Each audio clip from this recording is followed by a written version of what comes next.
오늘 하나님 아버지께서 우리에게 주신 말씀은 사도행전 20장 17절부터 24절 페이지 223페이지입니다.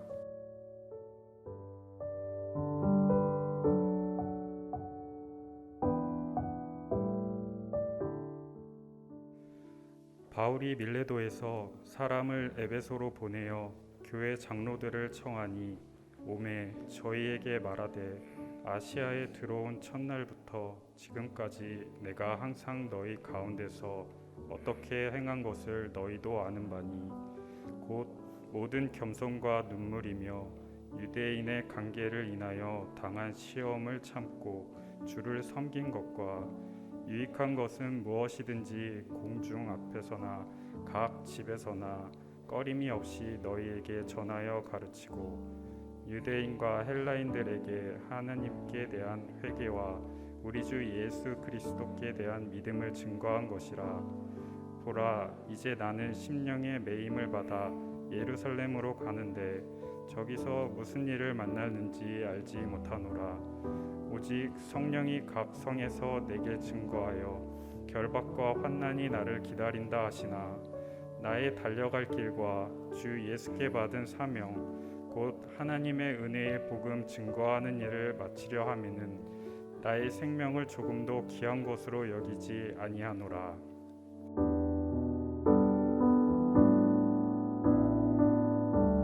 자, 바울이 지금 전도 여행을 하고 있습니다.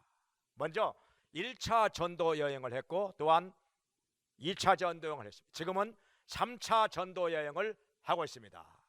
목적지는 예루살렘, 더 나아가서는 예루살렘을 거쳐서 로마에까지 가는 것입니다. 지금 바울은 이렇게 말하고 있습니다. 예루살렘을 향하여 가는데 결박과 환난이 나를 기다리고 있다, 이렇게 말하고 있습니다. 그러니까 제자들이 말리는 거죠. 예루살렘에 가면 결박을 당할 텐데, 감옥에 들어가게 될 텐데 왜 굳이 거기를 가시려고 하십니까? 울면서 말립니다. 그 말리는 제자들 중에는 기도 많이 하는 사람들, 영적으로 아주 깊이 들어간 사람들도 있었습니다. 예언하는 사람들도 있었습니다. 가지 마세요. 왜 가시려고 하십니까? 울면서 말리는데 바울은 그래도 가는 것입니다. 오히려 바울은 결박 당하기 때문에 거기 가는 것입니다. 두 가지 목적이 있습니다. 예루살렘에 가는 것은, 왜냐하면 이 유월절에 많은 사람들이 예루살렘에 모일 때 거기 가서 복음을 전하고 싶었던 것입니다. 또 한 가지는 거기 가서 결박을 당하기 때문에, 결박당해 가지고 죄수가 되어서 가이사 황제에게 상소함으로 말미암아 가이사 황제 앞에 서서 거기서 많은 사람들이 있는 데서 복음을 전하고 싶었던 것입니다. 한마디로 말해서 로마 감옥에 가서 거기서 복음을 전함으로 로마 제국을 복음으로 뒤집어 놓기 위해서 거기 가는 것입니다. 그런데 어찌 그것을 이해를 하겠습니까? 감옥에 들어가서 죄수가 되어가지고 로마 제국을 복음화시킨다는데 이걸 어떻게 이해를 하느냐, 이 말이죠. 이해 못하는 거죠. 아니, 자유로운 몸으로 돌아다니면서 복음을 전해도 될 텐데 왜 굳이 붙잡혀가지고 결박을 당하고 죄수가 되어서 그래가지고 무슨 복음을 전하려고 하는 것일까? 이해를 못하는 것이죠. 바울 또한 그들에게 굳이 설명을 하지 않습니다. 설명을 해도 이해 못할 건데 뭐 때문에 설명을 하겠습니까? 그냥 하나님의 뜻이 이루어지다 하고 맡기는 거죠. 그런데 바울은 예루살렘으로 향하여 가는 도중에 밀레도에 들려서 거기서 가까운 데 있는 약 50km 떨어져 있는 에베소에 있는 장로들을 불러다가 마지막 작별 인사를 하는 것입니다. 이 본문에 있는 말씀이 바로 그 말씀인 것입니다. 에베소는 어떤 도시냐? 그 당시에 세계 3대 도시 중에 하나입니다. 굉장히 인구가 많고 큰 도시이지요. 근데 바울은 수년 전에 바로 거기서 복음을 전하였습니다. 많은 사람들이 예수님께로 돌아왔습니다. 그리고 돌아온 제자들을 두란노 서원에다가 모아놓고 2년 동안 매일 5시간씩 2년 동안 말씀을 가르쳤습니다. 엄청난 역사가 일어났죠. 교회가 크게 성장을 했습니다. 많은 지역에 복음이 전파가 되었습니다. 그런데 그 당시에 에베소에는 하나님께 돌아온 사람들도 많이 있었지만은 복음을 회방하는 자들도 많이 있었습니다. 이단의 교훈을 전하는 자들도 많이 있었습니다. 바울을 많이 괴롭게 하고 해를 가한 사람들도 있었습니다. 그러니 에베소에 있는 장로들을 불러다 놓고 여기에 대해서 신신당부하는 것입니다. 자, 무슨 말을 했는지 간단히 요약을 하자면은, 내가 너희들에게 3년 동안이나 모든 겸손과 눈물이며, 이제 겸손하게 눈물로 복음을 전했다는 것입니다. 그리고 유대인의 간계를 인하여서 여러 가지 시험을 고난을 당하였다는 것입니다. 그럼에도 불구하고 여기 24절에서 말씀하시는 것은 생명보다 더 복음 전하는 것을 더 중히 여겼다, 귀하게 여겼다 하는 것을 말씀하고 있는 것입니다. 그러면은 바울은 왜 그렇게 목숨보다 복음 전하는 일을 더 중요하게 여겼을까요? 이유가 있습니다. 이유가 있어요. 여기 복음을 은혜의 복음이라고 말씀하고 있는데, 그것은 무엇이냐?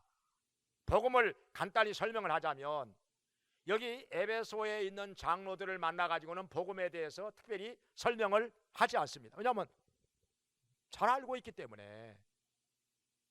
바울에게서 여러 해 동안 가르침을 받아 가지고 복음에 대해서 정말 잘 알고 있기 때문에 더 이상 설명을 할 필요가 없는 것입니다.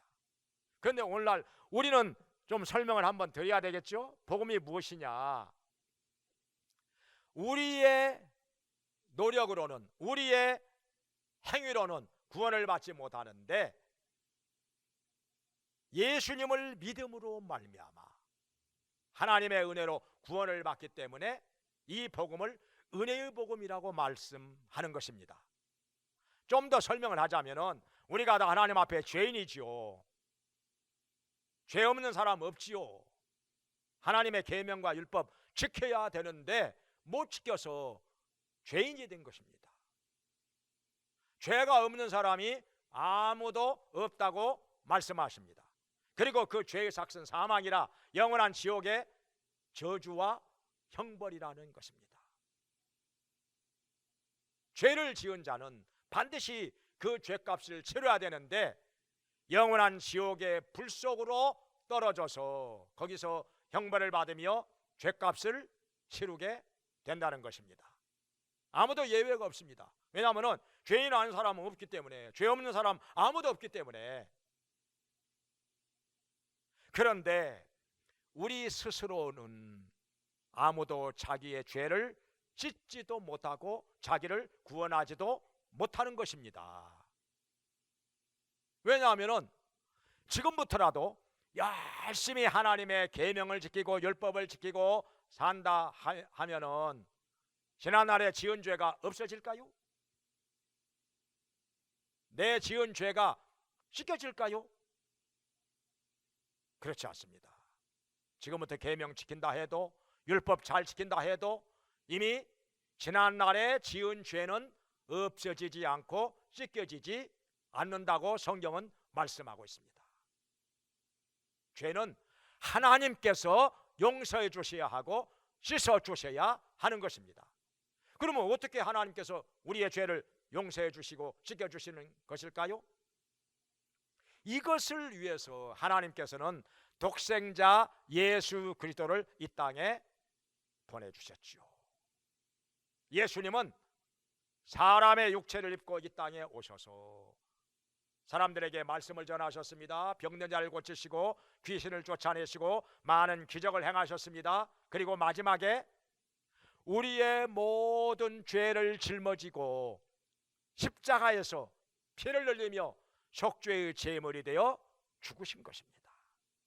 왜냐하면 피 흘림이 없은즉 사함이 없다고 말씀하셨기 때문에 우리의 모든 죄를 짊어지고 피를 흘리며 죽으셨고 3일 만에 다시 살아나셨습니다. 할렐루야.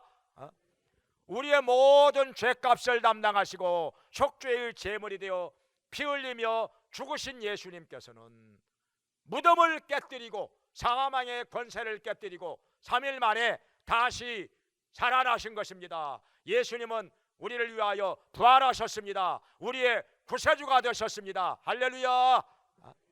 그래서 누구든지 예수님을 나의 구세주로 믿고 마음속에 영접하는 자들은 죄사함을 받고 구원을 받고 하나님의 자녀가 되고 영원한 천국에 들어가게 된 것입니다. 할렐루야. 이것이 하나님의 약속이고 이것이 복음이고 이것이 기쁜 소식인 것입니다. 그래서 은혜의 복음이라고 하는 것은 내 노력으로 죄를 짓고 구원받는 것이 아니라 하나님의 은혜로 하나님께서 값 없이 거저 주시는 선물로 구원을 받게 된 것을 말씀하고 있는 것입니다. 그러니까 이 말씀을 보면 잘 알 수가 있는데 에베소서 2장 8절 9절에 그런즉 너희가 그 은혜를 인하여 믿음으로 말미암아 구원을 얻었나니 이것이 너희에게서 난 것이 아니요 하나님의 선물이라 행위에서 난 것이 아니니 이런 너희 누구든지 자랑치 못하게 함이니라. 만약에 구원이 우리의 행위로 말미암아 받는 것이라면 자랑할 만하지요. 내가 선한 일 많이 해가지고 공을 많이 세워가지고 의로운 행위를 많이 해가지고 받는 것이라면 자랑할 만하지요. 근데 그게 아니라는 것입니다. 행위에서 난 것이 아니니 오직 예수 그리스도를 믿음으로 말미암아 하나님께서 거저 주시는 선물로 받은 것이라. 예수 믿기만 하면은 하나님께서 은혜로 값없이 거저 주시는 선물로 구원을 주신 것이기 때문에 우리는 자랑할 것이 없다는 거예요. 오직 하나님께 감사와 영광을 돌릴 수밖에 없다는 것입니다. 아멘. 우리가 자랑할 것은 예수님이 나를 위해서 십자가에서 피 흘려 죽으시고 부활하신 것, 이것만 자랑할 수 있다는 것입니다. 우리에게는 자랑할 것이 아무것도 없습니다. 내놓을 것은 죄밖에 없기 때문에 우리의 행위로 말미암아 구원을 받은 것이 아니기 때문에 자랑할 것이 없다는 것입니다. 그래서 바울은 이 은혜의 복음을 전하기 위해서 천하보다 귀한 영혼들을 건져내기 위해서 결혼도 안 하고 여러 가지 시험과 고난과 핍박을 당하면서 때로는 매를 맞으면서 때로는 감옥에 들어가면서 이 복음 전하는 일에 자기의 전생애를 쏟아 부었던 것입니다. 바울은 어떻게 하면서 복음을 전했느냐? 누가 돈을 대주는 사람도 없습니다.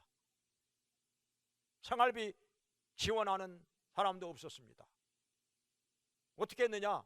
천막 만들어 가지고 팔아가면서 밤이면 잠도 덜 자면서 천막을 만들어 가지고 낮이 되면은 저작거리에 내다 팔았습니다. 여기 말씀하시는데 여기 본문 지나서 34절 35절에 말씀하는데 천막을 만들어 가지고 이게 손으로 수고해서 그거 팔아 가지고 번 돈으로 자기와 자기 동행들의 생활비까지 부담을 했다는 것입니다. 먹고 살아야 되니까. 여행을 하면 또 경비도 들어가니까 자기와 또 함께하는 동행들의 쓸 것을 당하여, 이렇게 말씀하고 있습니다. 그리고 이제 35절에서는 더 나아가서는 약한 자들을 돕기까지 했다는 것입니다. 궁핍한 가운데 있는 사람들을 돕기까지 했어요. 천막장사 해가지고 이렇게 고생해 가면서 또 핍박을 당하면서 고난을 당하면서 오로지 복음 전하는데 자기의 모든 생애를 쏟아 부었다는 것입니다. 디모데후서에 보면은 관제와 같이 부음이 되었다. 다 쏟아 부었다는, 기름이나 포도주를 제단 위에 쏟아 붓는 제사, 이걸 전제라고 하죠. 이거 관제라고도 하고, 이렇게 자기의 전생애를 쏟아 부었다는 것입니다. 엄청나게 많은 고난과 괴로움을 당하면서. 왜 그러느냐? 복음이 생명보다 더 귀하기 때문에. 한 영혼이라도 더 건져내는 것이 생명보다 더 귀하기 때문에. 이렇게 복음을 전하면서 살았노라고 여기 밀레도에서 에베소 교회 장로들을 만나가지고 마지막 작별 인사하면서 그동안 나는 이렇게 살아왔다, 이렇게 말하고 있는 것입니다. 뭐 자랑하려고 하는 게 아니고, 너희들도 이렇게 살아라. 목숨보다 복음을 더 중히 여기면서 이렇게 너희들도 살아라.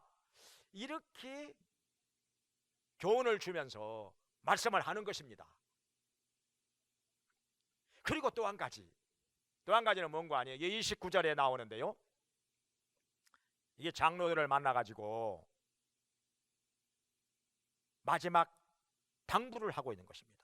내가 떠난 후에 흉악한 이리때가 와서, 흉악한 이리들이 와가지고 교인들을 어그러진 길로 끌어갈 것이다. 잘못된 길로 빠지게 할 것이다. 그러니 교인들 잘 지켜라. 양떼를 잘 지켜라. 여기 흉악한 이리때가 와서 양떼를 아끼지 않고 어그러진 길로 인도하려고 여러 가지 이상한 말들을 할 텐데 양들을 잘 지켜라. 이 장로가 할 일은 교회 지키는 것입니다. 양들을 지키는 것입니다. 흉악한 이리때로부터, 이단의 교훈으로부터 교회를 잘 지켜야 한다. 말씀을 가지고 양들을 잘 붙들어주고 지켜야 한다. 이 말씀을 하는 것입니다. 그런데 여기서는 지금 구체적인 이단의 교훈에 대해서 얘기를 안 합니다. 근데 바울 서신에 보면은 이단에 대해서 많이 나옵니다. 정말 많이 나옵니다. 이단에 대해서. 그러면 그 흉악한 이리때가 와서 이단의 교훈을 전파할 텐데 간단하게 요약을 해서 제가 설명을 하겠습니다. 주로 4가지로 요약을 해서 얘기할 수 있는데, 그 중에 하나는 뭐냐? 율법주의 이단입니다. 율법 지켜야, 계명 지켜야 구원받는다. 그게 아니죠. 율법 지켜가지고 구원받을 사람 아무도 없다고 성경은 말씀하고 있습니다. 근데 성경과 반대로 가르치는 거예요. 왜 계명과 율법을 지켜가지고 구원받을 사람이 없느냐? 못 지키기 때문에. 이스라엘 백성들은 율법이 몇 개가 있느냐? 613개조 항목의 율법이 있습니다. 그 중에 하라고 하는 것은 248개, 하지 말라고 하는 것은 365개입니다. 합쳐서 613개. 여러분 이거 다 외울 수 있겠습니까? 뭐 어떻게 해서 613개가 되는지 아마 그것도 잘 모르겠죠. 근데 어떻게 외웁니까 이걸? 또 외운다고 한들 다 지킬 수 있겠습니까? 알면서도 못 지키는 게 많습니다. 몰라서 못 지키는 것도 많고. 여러분 다른 사람에게 성질 부리면 죄가 된다는 거 압니다. 알면서도 성질 부리는 거 하잖아요. 남 미워하고 시기하는 거 이거 죄가 된다는 거 알면서도 나도 모르게 미워하고 시기합니다. 때로는 악한 마음을 품을 때도 있습니다. 엄려져서 남을 비방하고 흉볼 때도 있습니다. 욕할 때도 있습니다. 죄가 된다는 거 알면서도 이게 마음먹은 대로 안 되는 거예요. 그렇게 하면 안 된다는 거 알면서, 죄가 된다는 거 알면서 또 그걸 하는 것입니다. 죄를 짓는 것이죠. 그러니까 우리가 하나님의 율법을 다 지켜가지고 구원받는다고 하면은 구원받을 사람 아무도 없습니다. 못 지키기 때문에. 알면서도 못 지켜, 몰라서도 못 지켜. 누가 구원을 받을 수 있다는 것입니까? 이걸 지켜가지고 자기들도 그렇게 못하면서. 그러니까 율법주의는 이단입니다. 성경의 가르침하고는 전혀 반대가 되는 것입니다. 오늘날에도 그렇습니다. 오늘날도 뭐 하면 천국 가고 뭐 안 하면 지옥 가고 이렇게 가르치는데, 그런데요, 그런 데가 열심은 더 있습니다. 왜냐하면 막 지옥 간다고 하니까. 이거 안 하면 지옥 가 당신, 너희들 지옥 가 하면 막 율법에 멍덩이로 두들겨 패니까 그런 데가 열심 더 있습니다. 숫자도 더 많이 모입니다. 몇천 명도, 몇만 명도 모입니다. 몇만 명도 모여요. 또 이거 이 얘기하면 또 오해하려니 모르겠습니다. 목사님은 사람들 많이 모이니까 그냥 뭐 배가 아파서 그러시나. 아이고, 이거 오해하려고 하면은 이거 무슨 말씀을 못 전해요. 많이 모이는 게 배가 아파서 그런 게 아니라 숫자가 많이 모이면 사람들은 거기에 대해서 잘못 생각합니다. 하나님 함께 하시는 거 아니요? 진짜 진리가 있기 때문에 그러는 거 아니요? 능력이 있기 때문에 그러는 거 아니요? 이렇게 오해를 합니다. 이단인데, 다른 복음을 전하는 것인데, 신천지가 하나님 함께 하셔서 20만 명 됩니까? 정명석이, 자기가 예수라고 하는 정명석이 대학생들이 10만 명 모이는데 하나님이 함께 하실까요? 여기에 미혹되지 말라는 거예요. 미혹되지 말라는 거예요. 이단에 빠지지 말라는 거예요. 왜냐하면 이단에 빠지면은 그 영혼이 파멸당하기 때문에, 지옥에 떨어지기 때문에, 믿음이 무너지기 때문에 이단에 빠지지 말라는 거예요. 거기를 뭐 시기해 가지고 배가 아파서 사람들 많이 모이는 게 부러워서 그런 게 아니라, 그러니까 하나님의 말씀을 좀 순수하게 들었으면 좋겠어. 순수하게 좀 이렇게 꽉 가지고 그냥 이상하게 오해를 해가면서 들으면 이게 끝이 없어요. 끝이 없어요. 무슨 말씀 못 전해요. 그러면 예수님이 말씀을 전하시는데도 그냥 그걸 순수하게 말씀으로 받았으면 구원을 받았을 텐데 그렇게 안 들어. 그래가지고 자꾸 오해를 하고 이상하게 들어. 그리고 자기 생각이 안 맞아. 그러니까 예수님을 미혹해 하는 자라, 죽여야 된다. 그래가지고 죽이는 데다가 열심을 낸 것입니다. 그게 어마어마한 죄가 된다는 것을 꿈에도 모른 채 예수는 죽여놓고도 아무 죄책감도 없어요. 그게 잘못된 것인지를 알지 못하는 것입니다.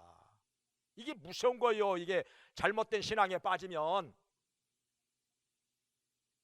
그 다음에 또 한 가지 바울이 경계한 이단이 있습니다. 그게 뭐냐면 유대주의 이단이 성경에 바울 서신에 많이 나옵니다. 유대주의 이단은 뭔가니? 예수도 믿고 할례도 받고 율법도 지켜야 진짜 구원받는 것이다. 이렇게 말하니까 그럴싸하거든요. 많이 빠졌어요, 사람들. 갈라디아 교회, 바울이 개척해서 세운 갈라디아 교회는요 다 빠졌어요. 여기에 유대주의 이 거짓 선생들이 와가지고 가르치니까 여기에 다 빠진 거예요.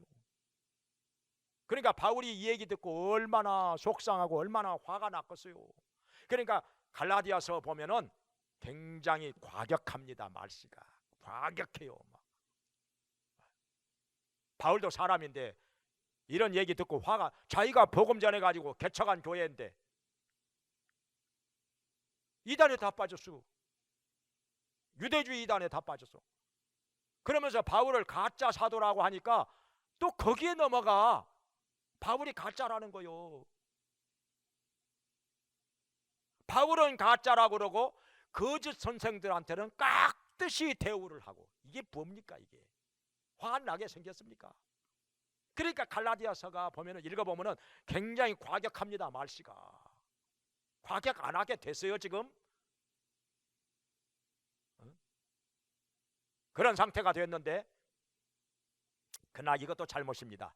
예수도 믿고 할례도 받고 율법도 지켜야 구원받는다? 아닙니다. 그렇게 해가지고 구원받을 사람 아무도 없다고 그랬어요 성경에.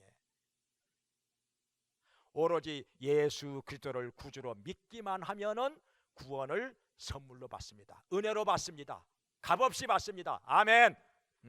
이 복음에서 흔들리면 안 되고 떠나면 안 되는 것입니다. 마귀가 계속해서 예수 믿는 것 말고 다른 것으로 다른 것을 보태가지고 구원을 받는다고 계속해서 복음의 진리에서 떠나게 만듭니다. 구원의 확신이 흔들리게 만듭니다.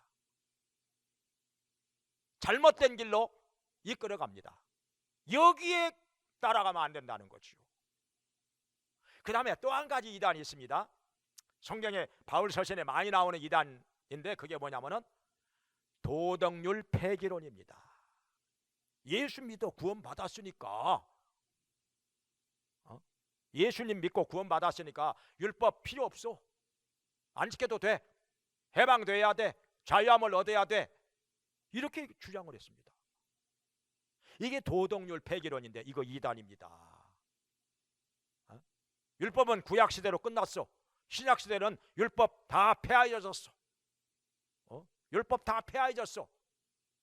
완전히 이단입니다. 이거 로마서 3장 31절에 너희가 믿음으로 말미암아 구원을 받았으니 율법을 폐하겠느냐? 아니라 도리어 굳게 세우느니라. 예수 믿음으로 말미암아 율법을 폐하겠느냐? 아니라 도리어 굳게 세우느니라. 예수 믿기 때문에 율법 더 잘 지켜야 한다. 하나님 사랑하기 때문에 계명과 율법을 더 잘 지키면서 살아야 한다. 그 말씀이죠. 그래야 복을 받는 것이고 믿음이 성장하는 것이고 하늘의 영원한 상을 받는 것이고. 믿습니까? 예수님께서 율법 폐하지 않는다고 그랬습니다. 마태복음 5장 17절에 내가 선지자나 율법을 폐하러 온 줄로 생각하지 말라. 폐하러 온 것이 아니라 도리어 굳게 세우느니라 말씀하셨어요. 근데 무슨 예수님이 율법을 폐하신다고? 신약시대에 와서 율법이 폐하해졌다고? 이단입니다. 그거 폐하지 않았습니다. 폐하지 않았어요. 도리어 굳게 세우느니라. 더 올바르게 잘 지키도록 하기 위해서 예수님이 이 땅에 오셨다는 것입니다. 그러니까 율법을 그거 구원받기 위해서 지키는 거, 이건 잘못된 것이고, 구원받기 위해서 지키는 것이 아니라 하나님 사랑, 예수님 믿어 구원받은 사람들이 하나님을 사랑하기 때문에 하나님의 자녀된 도리로서 마땅히 율법을 지켜 행하는 것입니다. 그럼으로써 믿음이 성장하는 것이고 복을 받는 것이고 우리 하나님을 기쁘시게 하는 것이고 하늘의 영원한 상을 받는 것이라. 이게 올바른 신앙인데, 오늘날의 구원파, 저 구원파 저것들이나 또 지방교회나 도덕률 폐기론 주장하는 사람들 얼른 듣기에는 좋지요. 율법 안 지켜도 돼. 양심대로 살면 돼. 성령의 인도하심 따라 살면 돼. 우리는 율법에서 해방되었어. 그러면서 기성교회를 굉장히 비판합니다. 아직도 바벨론의 포로가 되었어. 율법의 노예가 되었어. 저것들은 해방되지 안 왔어.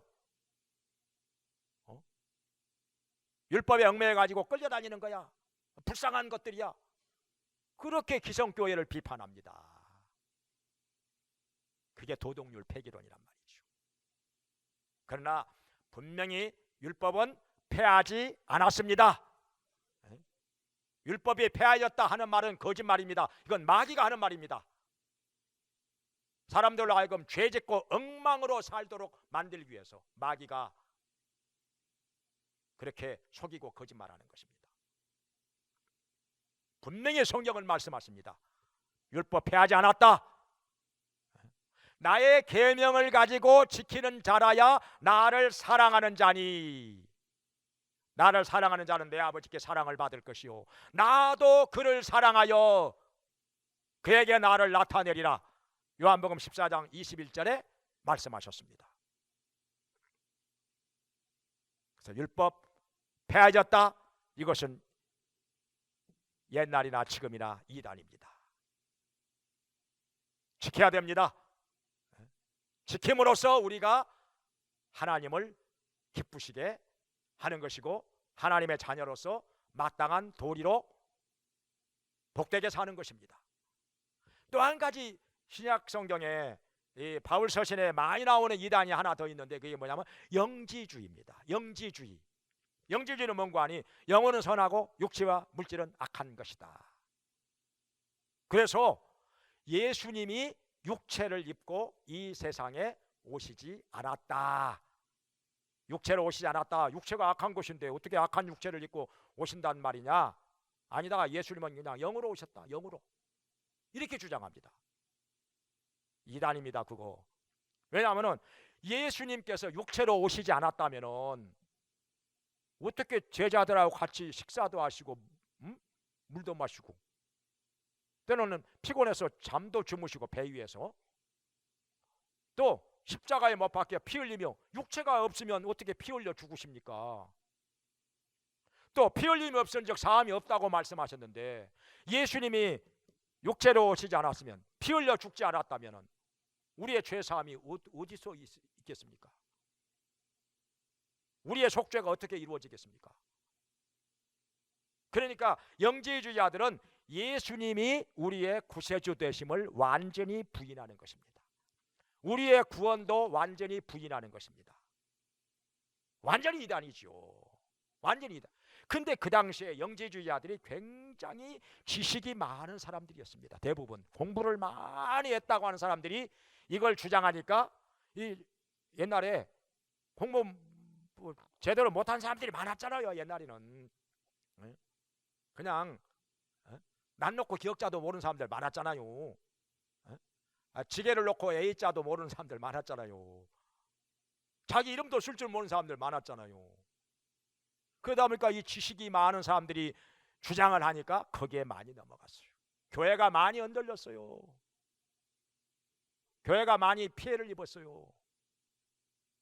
그래서 바울은 여기 내가 너희를 떠난 후에 흉악한 이리가 와가지고 양떼를 아끼지 않고 너희를 어그러진 길로 끌고 가리라. 그러니 양들 잘 지켜라. 장로들 양들 잘 지켜라. 교회 잘 지켜라. 경계를 해라 하는 것입니다. 오늘날에도 그렇습니다. 오늘날에도 여러 종류의 이단들이 많이 있는데 따지고 보면 제가 방금 말씀드린 것하고 거기서 거기입니다. 그렇게 큰 차이가 없어요. 약간씩 다르지만은 대부분 거기서 율법주의, 유대주의, 도덕률 폐기론, 그다음에 영지주의 여기서 그렇게 크게 다르지 않습니다. 그런데 오늘날의 문제는 뭐냐 하면은 이 시대에도 문제가 자 여러분 이단이 백주에 거짓 선지자들이 백주에 활동을 하고 있는데 이단을 이단이라고 해야 됩니까? 그냥 덮어줘야 됩니까? 이단을 이단이라고 해야 돼요? 쉬쉬하고 덮어줘야 됩니까? 에? 이단이라고 해야지요. 이단이라고 해야지요. 바울은 뭐라고 했습니까? 하늘에서 내려온 천사라도 다른 복음을 전하면 저주를 받을지어다. 갈라디아서 1장 8절 9절에 말씀하셨어요. 저주받는다고 얘기했어요. 분명히 이단, 하늘에서 내려온 천사라도 다른 복음 전하면, 이단 전하면 저주받는다고 얘기했어요. 분명히 얘기를 해야 됩니다. 그래야 양들이, 이 순진한 양들이 거기에 미혹되지 않기 때문에. 안 그러면 이리때가 왔으면요, 이리때가 왔다고 소리를 질러야 되는 거예요. 근데 아무 말 않고 그냥 쉬쉬하고 덮어, 모른 척하고 지나가. 그게 점잖은 게 아니라 그러면 양들 다 잡아먹어요. 이때가 와서 양들 다 잡아먹습니다. 아끼지 않고, 이리때를 아끼지 않고, 양떼를 아끼지 않고 다 잡아먹어. 그러니까 이리때가 오면은 물리쳐야 된다는 거지요. 몰아내야 된다는 거지요. 쫓아내야 된다는 거죠. 그러면 우리 오늘날 한국교회 어떻습니까? 오늘날 문제가 뭐냐면은 이단들이 백주에 활보하고 다니는데, 텔레비전에 나와서 설교도 하는데 이단을 이단이라고 안 하는 게 문제입니다. 이단이라고 안 하면 어떻게 됩니까? 텔레비전에 나와서 설교해. 이단 전합니다.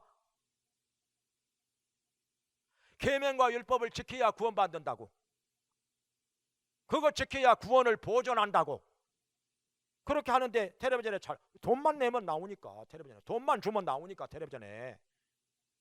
그러면 이 순진한 교인들은 텔레비전 듣고 은혜 받는다고 하면서 그거 듣다가 넘어갑니다. 그냥 분별도 못하고 넘어갑니다. 근데 이단에 빠지면 어떻게 되느냐? 그 영혼은 끝입니다. 이단에 빠지면 그 영혼은 끝이에요. 그냥 지옥불로 떨어지는 것인데, 영혼이 파멸을 당하는 것인데 어찌 이단을 그냥 놔둡니까? 심지어 어떤 사람은 이단을, 거짓 선자를 애국자라고 치켜 세우는 사람도 있습니다. 애국자는 무슨 애국자입니까? 나라 망치는 것들이지, 마귀역사지. 계속 입만 열면 거짓말하는데 나라 망치는 것들인데 애국자라고 치켜 세우고, 똑같은 사람들이지요. 똑같은 귀신이 역사하는 거지요. 안타까운 일입니다. 말을 안 하는 게 죄 짓는 거예요. 그거. 이단과 거짓 선지자에 대해서 말을 안 하면 그게 죄 짓는 거예요. 그게. 그건 마귀가 좋아하는 거죠. 그건. 하나님께서는 파수꾼은 나팔을 불어라고 말씀하셨습니다. 도적이 오면 걔는 짖어야 되는 거예요. 이단은 이단이라고 말을 해야 되는 것입니다. 이것이 옳은 거지요. 이게 진짜 하나님의 종이지요. 오늘날 어떻습니까? 지금 청와대 구경한다고 지금 좋아하더라고요. 사람들 만나보니까 청와대 언제 구경하고 가기로 했다고 좋아하더라고. 내가 그게 그렇게 중요한 거요. 청와대 언제는 개방 안 했어? 인제 와서 개방한 것처럼 말을 하는데 그것도 거짓말이죠. 우리 교인들 갔다 왔잖아요. 10몇 년 전에 청와대 다 갔다 왔잖아요. 지금은 뭐 좀 더 개방을 해가지고 뭐 전면 개방을 해가지고, 전면 개방하기는 아직도 신뢰는 못 갑니다. 이삿짐 안 날랐기 때문에. 무슨 전면 개방이요? 아니 그걸 또 전면 개방해서 다 보면 또 뭐예요 그게? 그게 중요한 거냐고. 그게 청와대 구경하는 게 그게 그렇게 중요한 거냐고. 지금 국방부가 8개로 쪼개졌습니다. 갈 데도 없이 지금 다 쫓겨났어요. 국방부가. 대통령 집무실을 국방부로 이전하는 바람에 국방부가 8개로 쪼개졌어. 국방부 대변인도 지금 사표냈어요. 전직 합참 의장들 11명이 나와가지고 정말 걱정스럽다, 나라 안보가 위태롭다 얘기를 하지 않습니까? 그런데 막무가내요. 막무가내요. 지난번에 미사일 쐈지요. 북한에서 미사일도 대한민국 남한을 겨냥한 미사일을 쐈습니다. 고고도 미사일이 아니라 남한을 겨냥한 단거리 미사일을 쐈으면 우리나라 비상입니다. 근데 그 다음날 대통령 어떻게 했습니까? 55분 지각을 했습니다. 그리고 안보회의 참석도 안 했습니다. 대통령만 참석 안 한 게 아니라 국방부 장관도 참석을 안 했습니다. 저 밑에 있는 사람들만 몇 명 모여가지고 말 몇 마디 하다가 끝났습니다. 안보가 위태롭습니다. 지금 안보 관심이 없습니다. 전 정부에서는 어떻게 했습니까? 밤중이라도 안보에 했잖아요. 새벽에도 안보에 했잖아요. 여러분 들으셨지만은 뉴스에서. 그런데 지금 북한이 미사일을 쏴도 대통령이 안보에 참석도 안 하고 다음날 뭐 하느라고 그렇게 늦었는지 55분 지각을 하고 그 전날도 지각을 하고 엉망입니다 지금요. 이 나라가 대통령의 개인 소유 된 것입니까? 아무데나 대통령이 그냥 아니면 부인이 그냥 가서 손가락질만 하면 그거 그냥 다 그냥 대통령 거 돼버리고 그냥 마음대로 하는 것입니까? 이런 나라 꼴을 보면서 지금 며칠 만에 지금 대통령 취임하기 전에는 여기저기 특사 보내고 현직 대통령 무시하고 여기저기 특사 보내고 그러더니 이제 대통령 되고 나니까 엉망이요.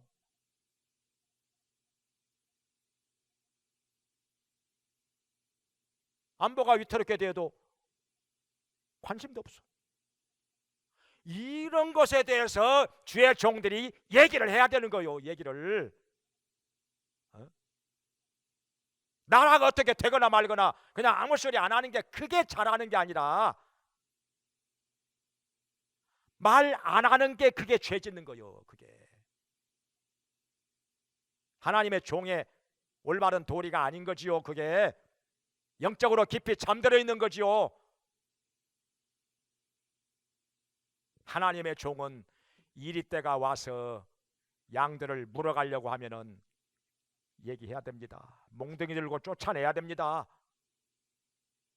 이단은 이단이라고 말을 해야 되고 거짓 선자는 거짓 선자라고 말을 해야 됩니다. 여기 성경에 나오잖아요.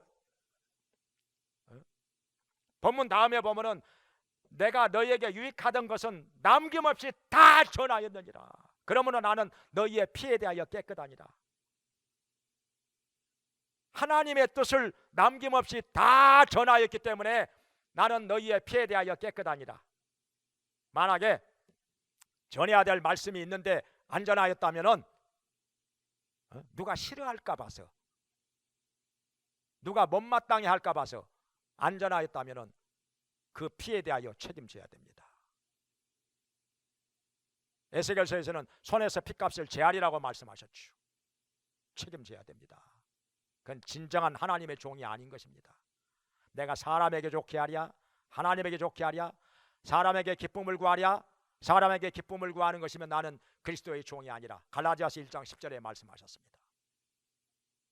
그래서 바울은 이 은혜의 복음을 전하는 일을 마치려 하면은 생명을 귀한 것으로 여기지 않는다. 목숨 아끼지 않는다. 우리도 이 시대를 살아가면서 잠자는 영혼을 깨우기 위해서 잃어버린 영혼들을 주님께로 돌아오게 하기 위해서 복음 전하는 것을 목숨보다 더 귀하게 여기기를 주의 이름으로 축원합니다. 기도하겠습니다. 자비로우신 하나님 아버지, 저희들도 사도 바울과 같이 은혜의 복음 전하는 일을 목숨보다 더 귀히 여기며 살게 해 주시옵소서. 천하보다 귀한 영혼들을 건져내는 일을 그 어떤 일보다도 더 앞세우며 중히 여기며 사는 자들 되게 하여 주시옵소서. 우리 모두 한 사람이라도 이단의 유혹에 넘어가지 않게 해주시고 물리치게 하여 주시옵소서. 주님께서 우리를 지켜주시고 붙잡아 주시고 인도하여 주시옵소서. 저희들 모두가 말씀 안에 굳건히 서서 영적으로 깨어있는 자들, 살아있는 자들 되게 하여 주시옵소서. 예수님의 이름으로 기도합니다. 아멘.